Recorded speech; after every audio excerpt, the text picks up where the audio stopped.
kakalabas lang po ng kumpirmasyon ng International Criminal Court Registry na totoo po, natutumba na si Tatay Digong habang siya po ay nasa detention. Naglalakad, natutumba, nung minsan tumama ang ulo. Actually, ako po yung sa tingin ko kauna-unahang nakalaman na natumba si Tatay Digong, tumama ulo, dinala sa ospital, pero hindi binigyan ng abiso ang pamilya.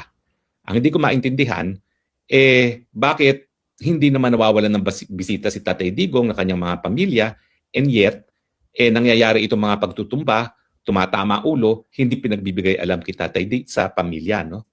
Now, ang nagsabi po sa akin dyan na isang nagtatrabaho sa loob, no? At medyo nahiya nga siya o natakot na sabihin sa akin na baka naman hindi alam nila VP na nahulog nung minsan si Tatay Digong, tumama ang ulo, dinala sa ospital. At yun nga yung napabalita na linabas siya, dinala sa ospital. Pero hindi nga nila isinasa publiko na ang dahilan ay tumatama ang ulo sa sahig. Now, ngayon, ang linabas na report ng registry ay totoo. Tumutumba si Tatay Digong. At ang nakakabahala, hindi lang pala minsan, hindi lang 2 beses, mukhang regular na natutumba na si Tatay Digong habang naglalakad. Kaya ngayon, nagkaroon ng order na imomonitor ng mas masinsinan itong si Tatay Digong dahil nga, miski siya naglalakad lang, tumutumba na at tumatama ang ulo.